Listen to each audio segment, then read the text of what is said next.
Let me ask you something. When did you first believe that gray hair was a one-way street? That once the color started fading, there was no going back, only concealing, coloring, covering it up?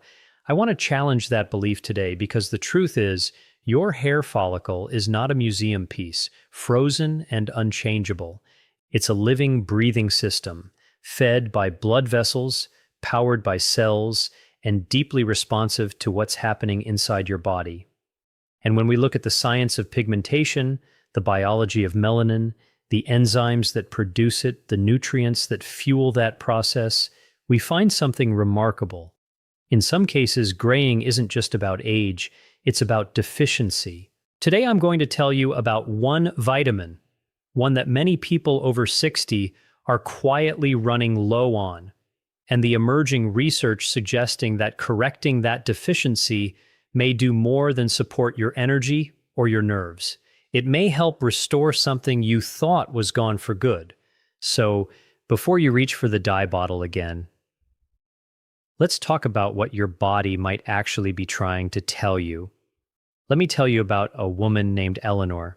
She walked into a research lecture I gave a few years ago, ran her fingers through a streak of silver at her temple, and said, "This started when I was 58. Everyone told me it was just genetics finally catching up." I believed them. Why wouldn't I? That's what we've all been taught. And that belief, that once your hair starts turning gray, the process is locked in, irreversible, a one-way biological sentence, is one of the most widely accepted assumptions in all of human health.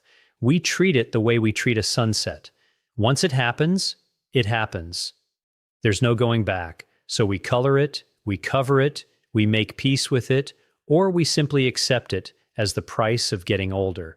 But here's what the science actually tells us, and it's more interesting than the myth. The pigment in your hair, melanin, is produced by specialized cells called melanocytes, which live at the base of every single hair follicle. Think of them as tiny biological factories, working around the clock to manufacture color and deposit it into each strand as it grows. For this factory to keep running, it needs raw materials. It needs enzymes to function properly. It needs a functioning circulatory system to deliver nutrients. It needs a certain biochemical environment to keep producing pigment, strand after strand, year after year. Now, aging does affect this system. That's true, and I won't pretend otherwise. Over decades, melanocyte stem cells can become depleted. Oxidative stress accumulates. This is real, and it's part of why graying is, for many people, simply an inevitable feature of getting older, written into their genetics from the day they were born. But here's the part almost nobody talks about. Not all graying follows that same script. In a meaningful subset of cases, particularly when graying appears earlier than expected or accelerates suddenly, the cause isn't purely genetic timing, it's disruption. Something is interfering with the pigment factory's ability to do its job, and disruption, unlike destiny, can sometimes be corrected. This is where the story gets exciting, because medicine has documented real cases, published peer-reviewed cases, where hair color returned after an underlying deficiency was identified and corrected. Not folklore, not wishful thinking. Actual clinical case reports where gray strands gave way to strands with color again, because the underlying interference was removed and the follicle's natural machinery was allowed to function properly once more. Think about what that means. It means that in at least some people, gray hair isn't a verdict, it's a symptom, a signal, a messenger from inside the body telling us that something in the system feeding that follicle has gone off balance. I find this idea profound because it fits a pattern we see again and again in biology. The body rarely does anything without reason. Inflammation is a signal. Fatigue is a signal. Even something as seemingly cosmetic as the color draining from your hair may, in certain people, be a signal worth listening to rather than simply covering up. Now, I want to be careful here because precision matters more than hope. This doesn't mean every gray hair in every person over 60 is secretly reversible. Genetics still writes a large part of this story, and for many of us, graying is simply a natural, beautiful marker of a life fully lived. I am not here to tell you that gray hair is a disease to be cured. What I am here to tell you is that the blanket assumption that graying is always permanent, always purely genetic, always beyond our influence, is scientifically incomplete. It's a myth built on partial truth, repeated so often that we stopped questioning it.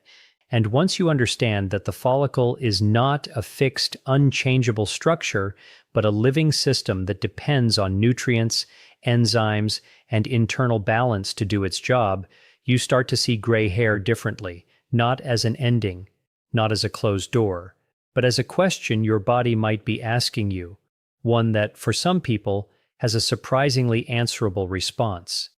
Eleanor, by the way, went to her doctor after that conversation. She asked for blood work she'd never thought to request before. What she found, and what happened next, is exactly where I want to take you next. Let's talk about a vitamin most people only think about when they're feeling tired. Vitamin B12. It's the one your doctor checks almost as an afterthought, buried in a routine blood work panel, rarely discussed unless a number comes back flagged. But I want you to see B12 differently today, because this unassuming nutrient may be one of the most overlooked players in the story of why hair loses its color, especially after 60. Here's why B12 matters so much to this particular process. Vitamin B12 is essential for something called cellular metabolism, the basic energy-producing machinery inside every cell in your body, including the melanocytes I described a moment ago, the pigment factories living at the base of your hair follicles. B12 is also critical for DNA synthesis and for the healthy division of cells. And melanocytes, like any actively working cell population, need to divide, regenerate, and function efficiently to keep producing color, strand after strand, cycle after cycle. When B12 runs low, this entire system can begin to falter. Not dramatically, not overnight, but gradually, quietly, the way most nutrient deficiencies operate. The melanocyte factory doesn't shut down completely. It slows, it becomes inefficient, and over time, the hair that grows from that follicle may come in with less pigment, or none at all. Now here's what makes this especially relevant after 60. As we age, our ability to absorb B12 from food changes. B12 absorption depends on a protein produced in the stomach called intrinsic factor, and on adequate stomach acid to release B12 from the food we eat. Both of these, stomach acid production and intrinsic factor availability, tend to decline naturally with age. This means that even someone eating a perfectly reasonable diet, someone who would have absorbed B12 just fine at 40, may struggle to absorb the very same nutrients at 65, 70, 75. It's not that people suddenly stop consuming B12, it's that their body's ability to actually use it starts to quietly erode. Add to this the fact that certain very common medications, some used for acid reflux, some used for diabetes management, are known to further interfere with B12 absorption. And you start to see how a 60, 70, or 80-year-old person can be walking around with a significant, undiagnosed B12 deficiency, never knowing that this single nutrient gap might be connected to the silver taking over their hairline. This isn't a fringe idea. There is documented clinical literature, case reports appearing in dermatology and medical journals describing patients whose premature or accelerated graying was linked to measurable B12 deficiency. And in some of those documented cases, once the deficiency was identified and properly corrected, something remarkable happened. New hair growth began to show pigment again. Not instantly, not universally, but meaningfully in the follicles that were still biologically capable of resuming their work. I want you to sit with that for a moment. A single vitamin, inexpensive, measurable with a simple blood test, correctable in many cases, potentially standing between a person and a biological process they'd assumed was purely about age and genetics. This is what I mean when I say the body speaks to us through signals, and pigment is one of its quieter languages. Fatigue, brain fog, tingling in the hands and feet. These are the louder symptoms of B12 deficiency, the ones we're trained to recognize. But hair losing its color may be one of the subtler signals, easy to dismiss, easy to blame entirely on age, when in fact it may be worth investigating, rather than simply covering up. What makes this connection so compelling to me as someone who studies the biology of the body's internal systems is how it reframes an entire category of assumptions. We tend to separate cosmetic changes from medical ones, as though the color of your hair belongs in one category and your health belongs in another, entirely unrelated one. But the follicle doesn't know the difference. It simply responds to what it's given. Feed it what it needs, and it does its job. Deprive it, even subtly, even for years without symptoms severe enough to send you to the doctor, and it adjusts by doing less. So when we talk about a vitamin connected to reversing gray hair after 60, we are not talking about magic. We are talking about biochemistry, about giving a hard-working cellular system the raw material it has quietly been missing, sometimes for years without anyone noticing. I want you to picture something most people never think about: a hair follicle in the middle of doing its job. It's easy to imagine hair as something static, a strand that simply exists, that grows the way a fingernail grows, mechanically, mindlessly. But that picture is wrong, and once you understand how wrong it is, you'll never look at a strand of gray hair the same way again. A hair follicle is one of the most metabolically active structures in the entire human body. Inside that tiny structure, cells are dividing at a rate that rivals some of the fastest growing tissues we know of, faster, in fact, than many of the cells we associate with rapid renewal, like those lining your gut. This is not a passive process. It is an energy-intensive, nutrient-hungry, biologically demanding operation happening continuously in thousands of follicles across your scalp every single day of your life. And embedded within that operation, nestled at the base of the follicle, are the melanocytes, the pigment-producing cells I mentioned earlier. These cells don't work in isolation. They are wired into the same living network as everything else in your body, fed by capillaries delivering blood, oxygen, and nutrients, regulated by hormones circulating through your bloodstream, influenced by enzymes that depend on specific vitamins and minerals to function, and vulnerable to oxidative stress, the same cellular wear and tear that affects your skin, your heart, and your brain. This is the piece so many people miss. We tend to think of hair as separate from the rest of our health, as though what happens on our scalp exists in its own private universe, disconnected from what's happening in our bloodstream, our gut, our metabolism. But biology doesn't draw those lines. The follicle is downstream of everything else happening in your body. It is, in a very real sense, a window into your internal environment. Think about what this means practically. If your body is inflamed, the follicle feels it. If your circulation is compromised, the follicle feels it. If a nutrient you depend on is running low, quietly, gradually, without obvious symptoms, the follicle feels that too, often before you consciously notice anything else has changed. The melanocyte, that small pigment-producing cell, is one of the more sensitive players in this entire system, precisely because pigment production is metabolically expensive. It's one of the first processes your body can afford to deprioritize when resources are scarce. This is actually consistent with something we observe throughout the body. When the body faces internal stress or resource limitation, it makes triage decisions. It protects the functions essential for survival, your heart, your brain, your vital organs, before it protects functions that are, biologically speaking, more discretionary. Producing pigment for hair is not necessary for survival. It's one of the more expendable processes your body runs. So when internal resources are constrained, whether by deficiency, oxidative stress, or metabolic strain, hair pigmentation is often among the first systems to show the strain. This is why I describe the follicle as alive, not static, because that word alive implies responsiveness.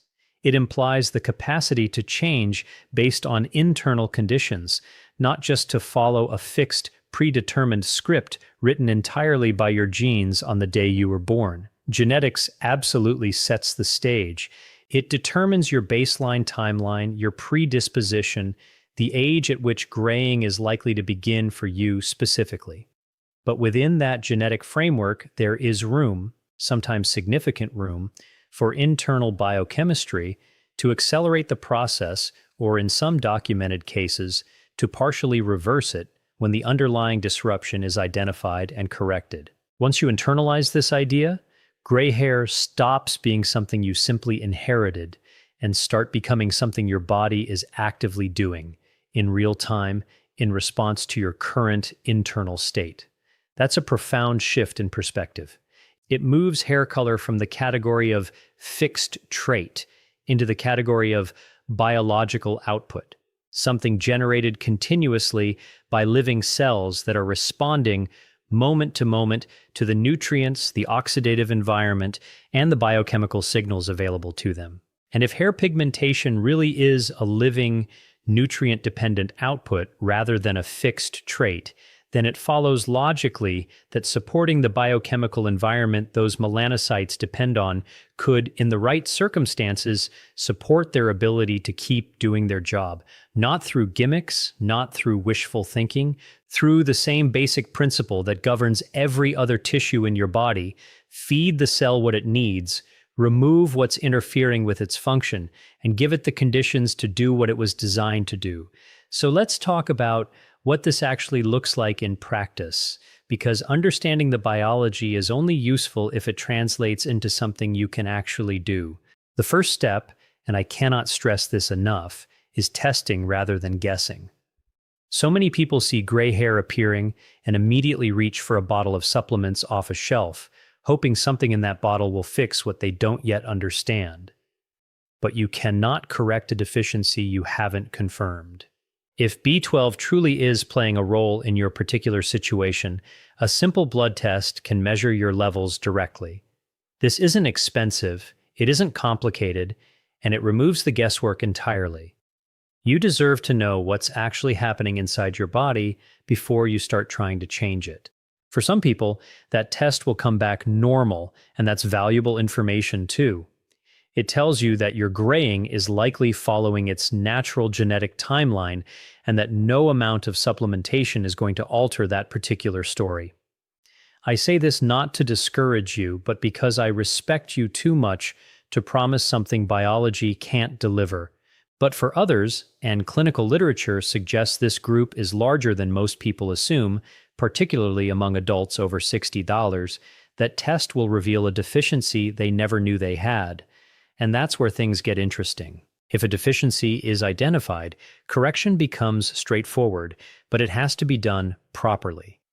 This typically means working with a physician to determine the right form and right dosage of B12 supplementation, because absorption issues in older adults, remember, tied to declining stomach acid and intrinsic factor ICE, often mean that oral supplementation alone isn't enough. In some cases, sublingual forms, which absorb directly under the tongue and bypass some of the digestive obstacles, are more effective. In more significant deficiencies, injections may be necessary to restore levels efficiently. This isn't a one-size-fits-all solution, and it isn't something to self-prescribe based on a bottle you saw online. It's a medical correction, guided by an actual measured deficiency, tailored to what your body specifically needs. Alongside B12, I'd encourage you to look at the foods that naturally support this system. B12 is found almost exclusively in animal products, meat, fish, eggs, dairy, which is precisely why deficiency is more common in people following plant-based diets, and also why absorption issues in older adults can create deficiency even when someone is eating these foods regularly. If you fall into either category, this is worth discussing directly with your doctor rather than assuming diet alone will solve an absorption problem. Now, patience matters here in a way that I think surprises people. Hair does not change color overnight. A follicle that resumes healthy pigment production doesn't retroactively recolor the strand that's already grown out of your scalp. What it can do in cases where deficiency was truly the driving factor is produce new growth with restored pigment going forward. This means visible change, if it happens at all, shows up gradually, at the root, over the course of months, following the natural rhythm of your hair's own growth cycle. This isn't a weekend fix. It's a biological process unfolding at biology's own pace. And I want to be honest with you about something else, because I think honesty is what makes this information actually useful rather than just hopeful. Correcting a B12 deficiency will not reverse graying that is genuinely genetic in origin. If your mother went gray at 55 and your grandmother went gray at 58, and you're now 61 with a full head of silver, there's a strong likelihood that your body is simply following a script written into your DNA decades before this conversation. In that case, no vitamin, however important, is going to rewrite that script. What correcting a real deficiency can do is address the portion of graying in some people that isn't genetic at all, the portion that's actually your body signaling a nutritional gap rather than executing a genetic timeline. This is why testing matters so much more than assumption.